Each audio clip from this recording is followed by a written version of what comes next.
Welcome to அன்னை சமையல். ரவில் இரும்பு கடாய் சின்ன கடாயை வச்சுருக்கேன். இது 1 கப் ரவை எடுத்திருக்கேன். இது மொத்தத்தில் 100 கிராம் இருக்கும். நான் லேசாக வறுத்து எடுத்துடுறேன். 1 கப் சிவப்பு அவல், அதை வறுத்து எடுத்துடலாம். லேசாக வறுத்து எடுத்தால் வாசனையாக இருக்கும்.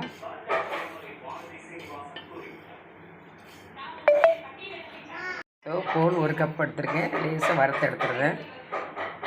வறுத்து எடுத்து நல்லா ஆறிட்டு இது கூட ஒரு 3 ஏலக்காய் போட்டு இதை மிக்ஸி ஜாரில் போட்டு பொடிச்சு எடுத்துடுறேன்.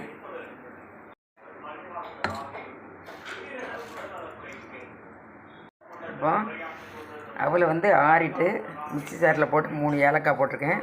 பிரித்து எடுத்துடுறேன். நல்லா பொடிச்சு எடுத்துடலாம். இந்த மாதிரி பொடிச்சு எடுத்துடணும். எல்லாத்தையுமே இப்படி பொடிச்சு எடுத்துடுறேன். இந்த மாதிரி பொடிச்சு எடுத்துடணும்.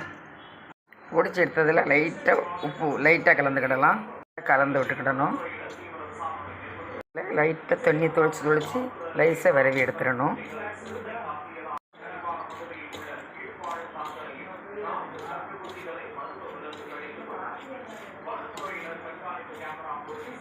இந்த அவல் புட்டு செய்கிறேன்.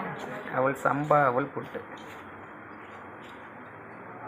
இட்லி பாத்திரத்தில் நான் தண்ணீர் ஊற்றி கொதிக்க வச்சுருக்கேன். இதில் அப்படியே கலந்துடலாம்.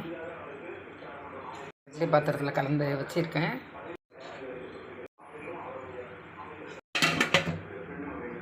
ஏற்கனவே வறுத்து தான் வெந்துட்டு எடுத்துடலாம்.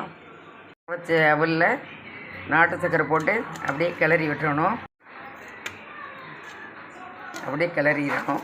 ஈவினிங் ஸ்நாக்ஸாக சாப்பிட்றது ரொம்ப அருமையாக இருக்கும். ஹெல்த்தியாக உள்ளது வேறு. இப்போ தேங்காய் திருவி வச்சுருக்கேன். அதையும் அதில் கலந்துடலாம். தேங்காய் திருவியில் கடைசியாக கிளறிடணும். கிளறி விட்டுறணும். நெய் கலந்துக்கலாம். கொஞ்சமாக ஸ்கூல் விட்டு வந்த குழந்தைகளுக்கு இந்த மாதிரி செஞ்சு கொடுங்க. சத்துள்ளதாகவும் இருக்கும். சாப்பிட்றதுக்கு நல்லது, ஹெல்த்தியாக உள்ளது. ஈஸியாக செஞ்சிடலாம். 5 மினிட்ஸ் கூட ஆகலை.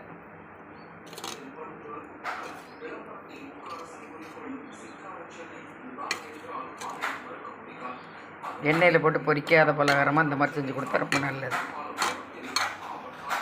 செஞ்சு பாருங்கள். லைக் பண்ணுங்கள், ஷேர் பண்ணுங்கள், சப்ஸ்கிரைப் பண்ணுங்கள், பெல் பட்டனை கிளிக் பண்ணுங்கள். ஃபுல் வீடியோவும் பாருங்கள்.